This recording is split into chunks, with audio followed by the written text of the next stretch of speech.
Alrighty. So our topic today is testicular torsion. Let's see what I can teach you guys on testicular torsion. Okay, so as most of you know, I am Diana Dickinson. I'm one of the EM Regs. And yeah, so testicular torsion, I know it seems like a fairly simple, easy, we know this topic kind of thing. However, it is important to review, mostly because this is a very time-sensitive diagnosis with obviously very time-sensitive management. So it's important for you to be thinking about it so that you don't miss it. Okay, so torsion of the testes was described as early as 1840, but it took quite a long time for the phenomena to be recognized as a vascular emergency that needed prompt diagnosis and treatment. Okay, so it wasn't until 1907 when Rigby and Howard, I mean, I'm not sure who that is, but they wrote their classic paper on torsion.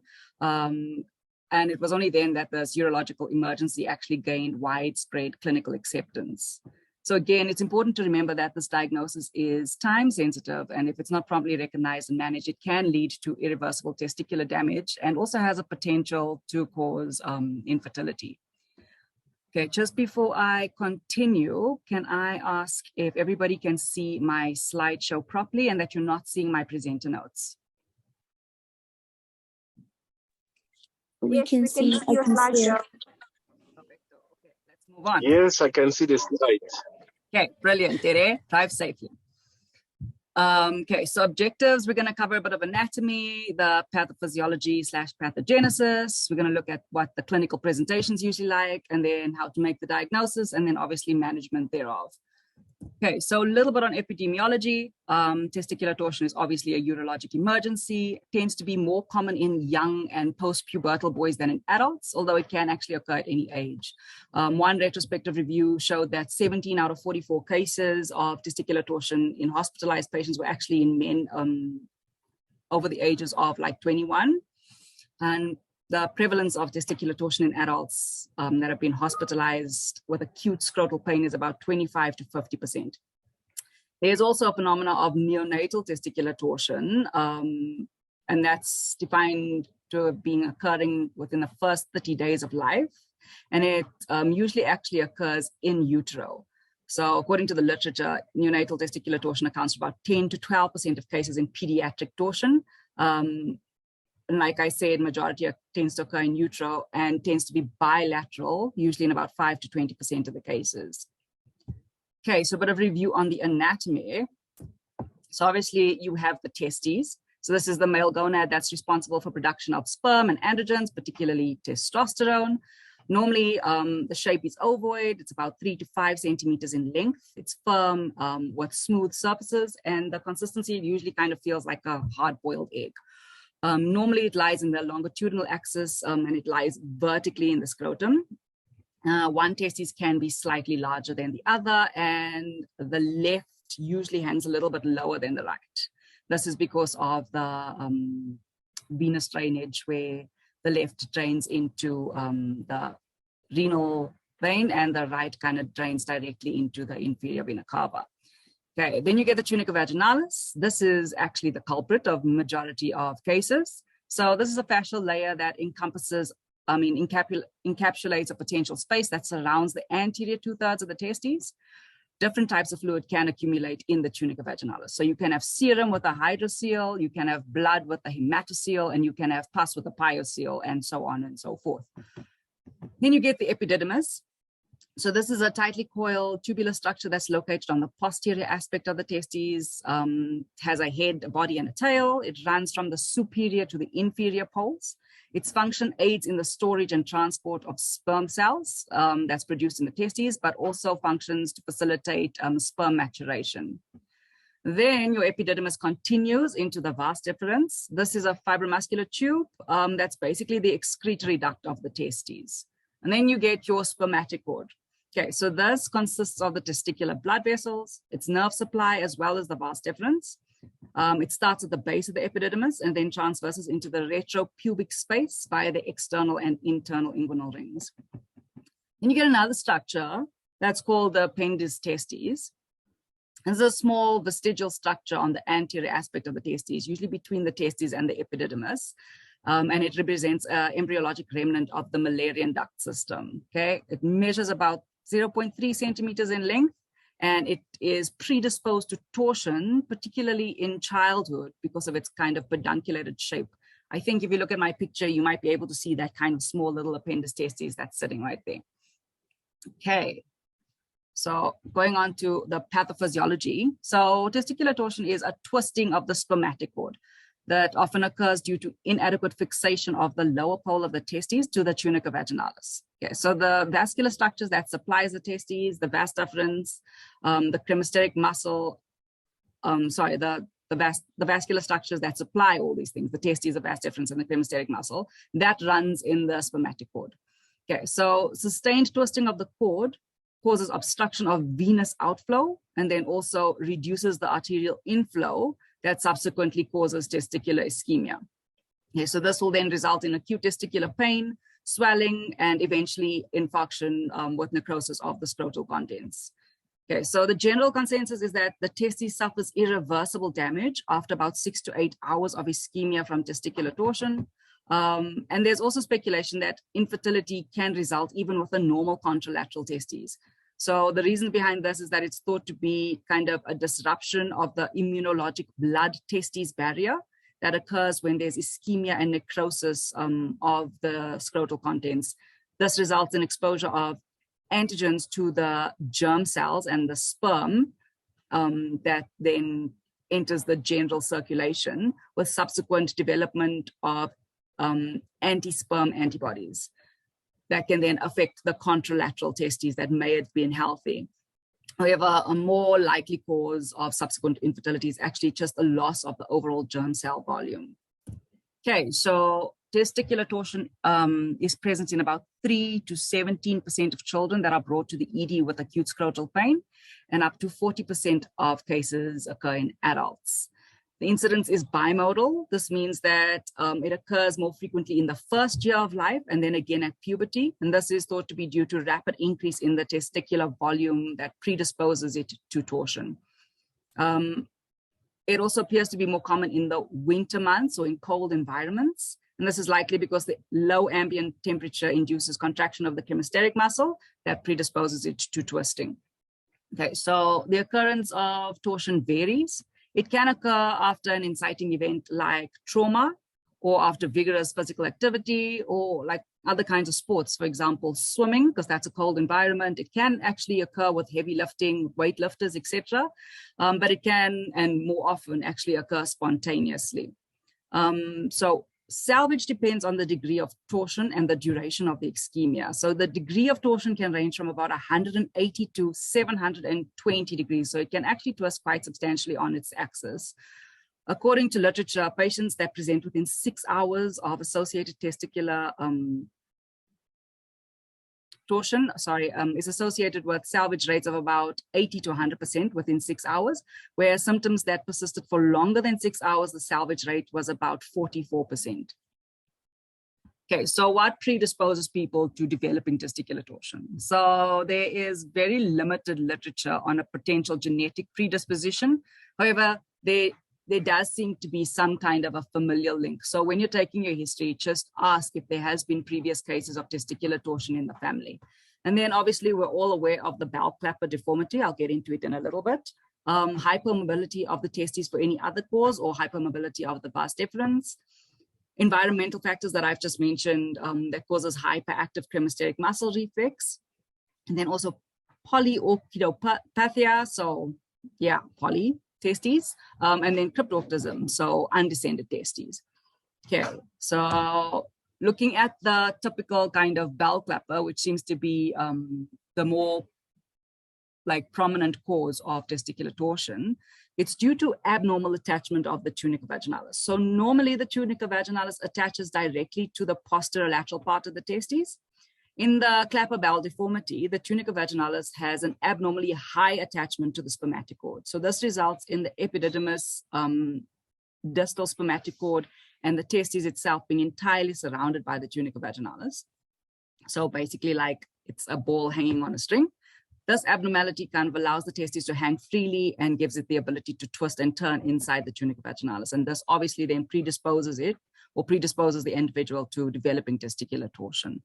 The bowel clapper deformity itself has a reported occurrence of 5 to 16%, and it's seen bilaterally in about 66 to 100% of cases that present with the bowel clapper deformity. Okay, so clinical presentation. Okay, so in terms of the incidence, we've spoken a bit about it. In your population, your age group, remember it can occur at any age, okay? But often it will occur soon after birth, so that's your neonatal testicular torsion, or between the ages of 12 to 18 with a peak incidence at about 13 to 14 years.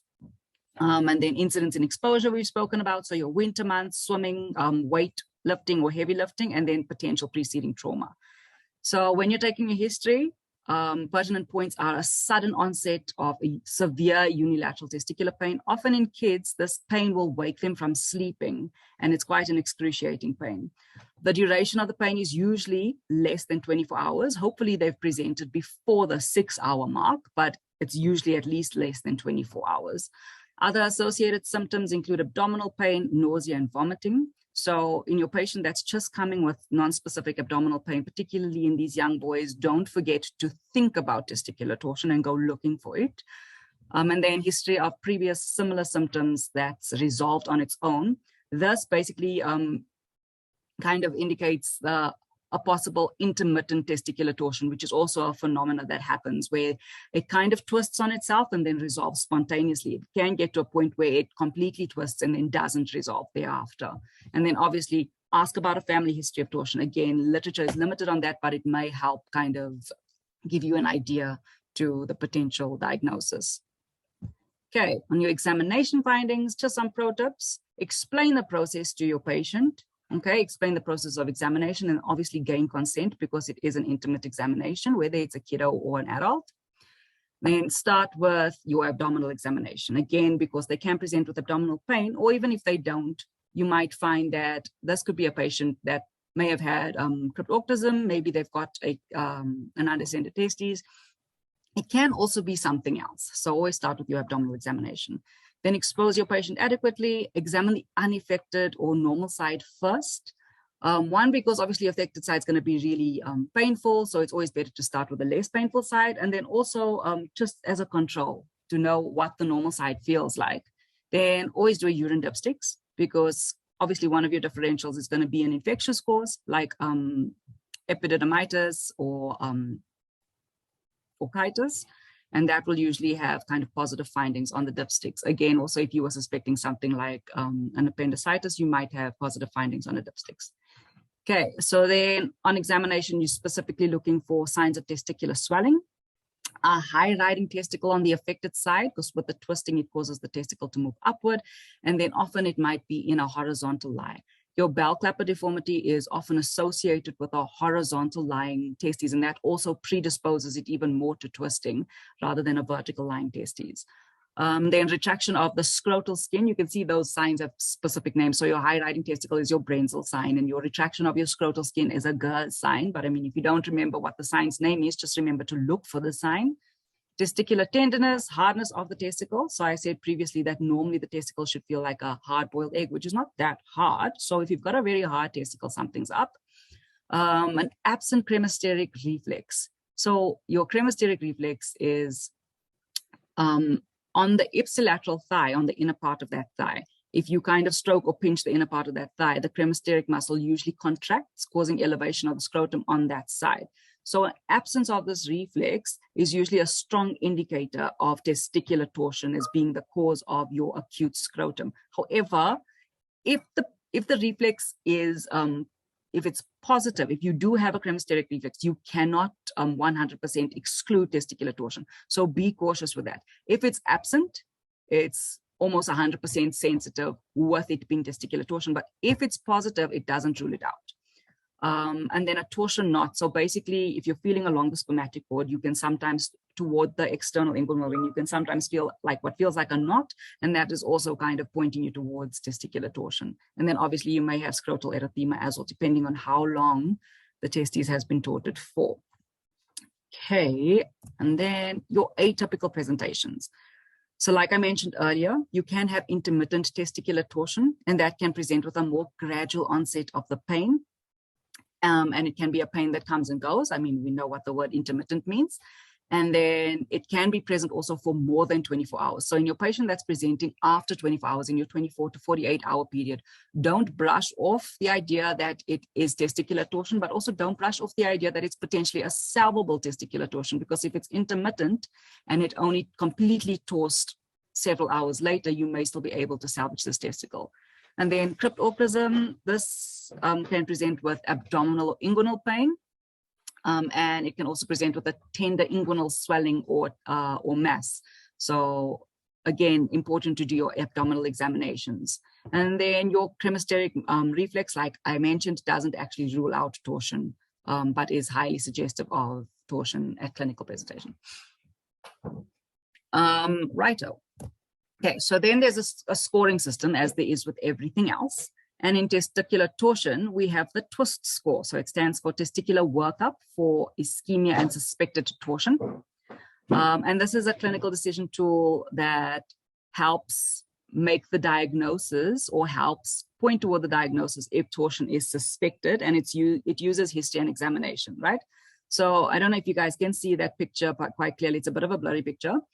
So basically the scoring system is based on testicular swelling, the texture or hardness of the testicle, an absent cremasteric reflex, nausea, vomiting, and then a high riding testes. So basically, a score of 0 to 2 is deemed low risk and is associated with 100% negative value for torsion. Just to mention, the scoring system was validated in a study done by Babasa et al. In 2013. So it is a scoring system that is being used and can be used by non-urologists in the emergency department.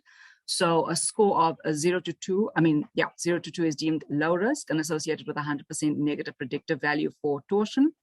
In general, ultrasound and uroconsult is not required in patients in this category of low risk. However, if you are uncertain, you will do an ultrasound, okay? And you'll get a second opinion. A score of 3 to 4 is deemed intermediate risk and warrants ultrasonography and possible uroconsult, or actual uroconsult. I would call the urologist if you have an intermediate risk score. And then a score of more than 4 is classed as high risk and associated with 100% positive predictive value for testicular torsion. Okay, so patients in this category generally won't require ultrasonography if it's going to take time to do the ultrasound. If you have an ultrasound in your ED, which most of us do have, it's a good idea for you to scan your patient. And if you don't know how to find a senior that does know how to scan the patient, just to actually make more sure 100% confirmation that this is actually testicular torsion, and it's also a good learning experience. Okay, so, but generally it states that it doesn't need ultrasound and it rather needs urgent urological consult and surgery for testicular salvage. But important to note in this is PEDS. So the score can be used should be used in conjunction with Tanner staging. Okay, so in the kiddos, obviously they're at different stages of development. Studies have shown that positive predictive value of patients with a Tanner stage of 3 to 5 and a TWIST score of more than 5 was 100%. However, accurate diagnosis is difficult in patients with a Tanner stage of 1 to 2. So in those patients, even if they have a high score on your TWIST score, it's important that you actually still get your ultrasound confirmation in order to prove in these cases that it is actually testicular torsion. So just remember that it goes hand in hand with your Tanner staging in your pediatric patients. Right, then let's have a look at a couple of differential diagnoses. So your more common differential diagnoses, top of your list in acute scrotum needs to be testicular torsion, and then your common kind of competitors in acute scrotum is your testicular appendix torsion, and then your epididymitis or epididymal orchitis. So in testicular appendix torsion, milder and more gradual onset of pain symptoms is what you'll find. It takes usually about 1 to 2 days for that onset of pain with your appendix torsion. And then it usually presents in your younger boys, ages about 7 to 14. There may be a history of trauma that presents prior to the pain onset. And then On examination, you can find usually a small, hard, tender nodule in the upper pole of the testes. So it's not the whole testes that then becomes tender, it's just this little nodule. Your testicular size and position remains normal. Your cremasteric reflex also remains intact. And then if you illuminate the testes, as we often do, if we have a hydrocele, we should be illuminating these testes to make sure that it's fluid and not a mass. So if you illuminate the testes with appendix, with a testicular appendix torsion, you may see what they call a blue dot sign. So this is due to kind of necrosis of that testicular appendage that then becomes blue on transillumination of the scrotum, seen in that kind of superior pole where the appendix sits. And then on ultrasound, you have a hypoechoic kind of spheric nodule that can be present over the superior aspect of the testicle in that same position. And then your management of these patients is supportive treatment. This will resolve on its own, and it will be resorbed once it's completely necrosed, it will be resorbed. And then your other important differential is your epididymitis or your epididymal orchitis. This usually presents after puberty in your sexually active persons. It's a more gradual onset of symptoms, can take days to weeks, can be associated with a fever, dysuria or pyuria. You may have scrotal edema, and in these patients, they have what's called a positive friend sign. So a positive friend sign is if you elevate the scrotum on the affected side, it actually helps relieve the pain. Patients with testicular torsion will not have relief of pain with elevation of the scrotum.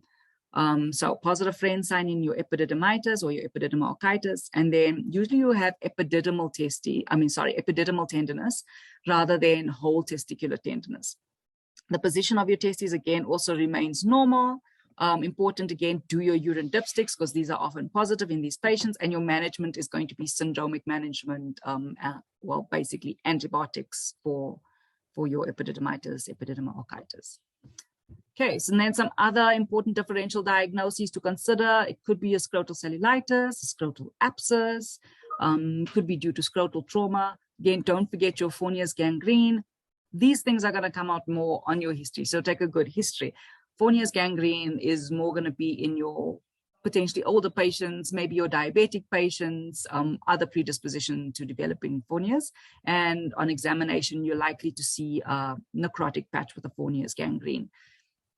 Could be a testicular tumor, can be an incarcerated or strangulated inguinal hernia. Again, on your examination, you should be finding these things. And then also don't forget your acute appendicitis that can present with your lower abdominal / inguinal that can kind of extend towards the scrotal area with your acute appendicitis in your male population. Okay, so diagnostic modalities, sorry. Okay, so our main diagnostic modality that is easily accessible, that's cost effective, and that is almost been shown to be 100% sensitive and specific to testicular torsion is obviously your ultrasound, right? So it's been shown to have a sensitivity of 64 to 100%, bearing in mind it's obviously operator dependent. That goes to say with all ultrasounds, but also it has been shown to be highly sensitive and specific. Okay, in torsion, grayscale ultrasound, you're usually going to see a typically hypoechoic and enlarged testicle. If you then use color Doppler, this will significantly improve your sensitivity and can demonstrate reduced or absent flow of blood. So always remember to scan your normal testes first so that you have something to compare by. You can scan them together. You're going to be using a linear probe, and you'll come from underneath the testes if you're holding the testes elevated, and you would scan from directly beneath them. But you can scan them individually, and remember to scan through the entire testes as well as the epididymis and up to the cord. Just be cautious in children, because children have a physiologically low blood flow in prepubertal boys. It's found that about 50% of boys under the age of 8 actually don't really show good blood flow on ultrasound at all. So this could be a risk of increased false positive rates in young kids with the potential for unnecessary surgical exploration. And then like you can have false positives. Obviously, you can also have false negative findings. And this can be if your testicle is examined early in the course of the disease, when blood flow is still present, or with incomplete torsion or intermittent torsion. So be aware of your false positives and your false negatives. Okay, your color Doppler appearance of the testicle depends on the degree of the twisting of the spermatic cord. So that's important as well. With 180 degrees or less of twisting of the cord, venous flow from the testicle ceases, but arterial flow from the to the testicle actually still persists. So this can lead to kind of edema of the testicle on ultrasound and can be misinterpreted as being inconsistent with torsion. So be aware of that as well. Twisting of the spermatic cord is also an important thing to look for. And then when you use power Doppler with your color Doppler, this actually increases your sensitivity when assessing blood flow to that testicle. So there's quite a few different ways in which you can use the ultrasound to improve your pickup of testicular torsion. Looking at your parenchyma and the texture of the parenchyma. So texture on ultrasound can help predict the viability of the testicle. A homogeneous ecotexture of the parenchyma has been associated with a higher likelihood of testicular salvage, whereas your heterogeneous echogenicity has been associated with almost zero recovery rate. And then another important ultrasound sign to look for is testicular whirlpool sign. So this is when you actually scan the spermatic cord. The spermatic cord then kind of twists on itself and forms a spiral pattern. This is called the testicular whirlpool sign. Combination of this sign with absent or reduced blood flow to the testes kind of almost solidifies your diagnosis, or is highly specific of it being testicular torsion. Okay, so just a look at what your blood flow to your testes looks like on color Doppler. You can see on the right, you've got positive evidence of blood flow to and from the testes. And then on the left, it's completely absent. So this shows that there is some kind of potential pathology or torsion happening in the left testicle. And then your whirlpool sign, if you have a look, you can see it's making a whirlpool. So that's the spermatic cord that kind of twists on itself. So if you see this and you see that, your diagnosis of testicular torsion is highly likely. And then other modalities that you can use, you can do CT imaging. However, this is not particularly useful in identifying testicular torsion. It can help with your other differentials, like your inguinal hernia, your acute appendicitis. If you were unsure and your gut feel was not saying testicular torsion, if that was lower down in your list of differentials and you needed to urgently exclude something else, that's when you would maybe consider CT imaging. MRI. So contrast or non-contrast enhanced MRI is useful if the diagnosis of incomplete testicular torsion is suspected. But the problem is that obviously MRI is not easily available. It's not very cost effective, and it's also difficult to use in pediatric patients. Yeah, and also MRI can have some value in selected cases, but it's obviously not the recommended modality of choice. Okay, and then we move on to management. So again, like we said earlier, your management is time sensitive, your diagnosis is time sensitive. So you need to have a high index of suspicion and also very early urology consult. Okay, so your maximum duration of testicular salvage after torsion has been highly debated over the years, but it's generally accepted that the time to irreversible testicular ischemia is 6 to 8 hours. Loss of the testicle is usually a result of a delay in seeking medical attention, so patient presenting after the 6 to 8 hour mark. However, about 30% of cases of failed testicular salvage has been attributed to misdiagnosis of the phenomena, and 13% has been attributed to delay in treatment after the proper diagnosis has actually been made. So be careful with this, because your misdiagnosis or your delay in treatment obviously universally leads to an irreversibly damaged testicle with orchidectomy, and then you also run the risk of litigation thereafter, because orchidectomy can result in, or the testicular damage itself, as we mentioned earlier, with potential development of anti-sperm antibodies can result in potential infertility. So there is a high risk of litigation if you miss this diagnosis or if you delay the treatment of it. Okay, so modes of management or modes of treatment. There is a manual detorsion, which is basically a time-buying procedure. And then your definitive management is obviously going to be surgical exploration. So with manual detorsion, if your urologist is not readily available, you should definitely attempt this. Okay, it was first described in 1893 to reverse ischemia and provide instantaneous relief and also buy you time to theater. Okay, so majority of torsion occurs medially. So that's in the direction of the contraction of the cremasteric muscle. And then when you attempt manual detorsion, relief should be felt when you rotate the testes away from the midline.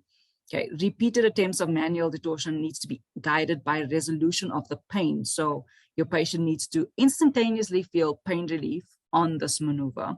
And then also you use your ultrasound to see that you've reestablished blood flow on your Doppler ultrasonography with your manual detorsion. If you attempt detorsion and the pain actually increases or there's no relief, consider reversing the direction, because it's been shown that in up to 1/3 of the cases, your testes actually can torse laterally instead of medially. Okay, and then just remember also, with examination of these patients, first of all, it's likely to be really, really painful. So you need to have a calm patient that you've explained the procedure to, and you also need to have given these patients some form of analgesia before you examine them if it's too painful for them to allow you to examine. But then particularly in the case of manual detorsion, if you're trying to attempt this, you need to give them adequate analgesia. So this can be systemic analgesics, or it can be a local anesthesia that you can do prior to actually detorting the testes. Right, so just one more note on that is that you might need to repeat detorsion about 2 to 4 times, because as I mentioned earlier, your degree of torsion can vary between 180 degrees to 720 degrees. So if you've got some relief, but it's not completely relieved, just continue repeat the detorsion maneuver about 2 to 4 times, and maybe you'll get complete resolution of the torsion. Okay, so then just a bit on how to give local anesthesia. Okay, so in a spermatic cord block, you're going to grasp the spermatic cord between your thumb and your finger, close to the level of the external inguinal ring. Okay, so you're going to feel for that spermatic cord, and then once you have the cord, you're going to use a very small needle to infiltrate the entire cross section of the spermatic cord. Now remember, there's vascular structures in the spermatic cord, so always aspirate before you inject. Okay, but you're going to infiltrate the entire cross section of the cord and the surrounding rim of the cord with local anesthetic. You usually need about 10 moles. Okay, and then you're going to obviously massage it into the area to kind of diffuse it around that area and give good local anesthetic for it to give a good local anesthetic effect. Okay, so this will usually cause visual ballooning of the segment that's been grasped, and it should provide with enough analgesia for you to actually perform the maneuver. And then as you can see the picture depicting that it usually torts medially, so you detort laterally, but again, if it doesn't work, if it causes more pain, detort medially in certain patients where it could potentially have torted in a lateral manner. And then lastly is your surgical exploration. So obviously this is your definitive management of this particular condition. So testicular viability during surgical exploration can be determined on clinical grounds in most instances, but they can also use a fluorescent dye to see if the testicle is still viable. And in terms of what they would then do is, if it's a viable testes, they would do orchidopexy. So this is where they fix the inner scrotal wall to the testes to prevent retorsion. And then orchidopexy also needs to be done on the opposite side to prevent torsion of that side as well, because there's a general consensus that if it's torted on the one side, it's likely to tort on the other side too. And then if it's not a viable testes, it's not salvageable, then unfortunately the patient will need orchiectomy. So that's removal of the testes. And as we've spoken about before, this is important to prevent formation of anti-sperm antibodies that could compromise functionality of the healthy contralateral testes. Okay, so this is a nice little algorithm that I found on PEDS cases. I don't know how nice and clear you can see it on your side. It was showing quite nice and clear on my side. Let me go out of present the view. Righto. So basically, it's just taking you through an algorithm of when your patient presents, taking a good history based on the pain and physical examination, and then making the diagnosis, seeing that it's usually it's a clinical inclination to the diagnosis. So your history and examination is important. And then if you're thinking testicular torsion, do ultrasound, do your color Doppler, look for your whirlpool sign, and then also do your scoring. Do your scoring system. And then if it's low risk, ultrasound. If it's high risk, you can still do your ultrasound, but make sure you've got your Euro consult and try and get that patient to theater within 6 hours. So I just thought it was a very nice kind of algorithm. There's not many algorithms on testicular torsion, but yeah, this was quite a nice kind of protocol or flow diagram to kind of use for testicular torsion. And that's it. Thank you. Any questions? Some references for you.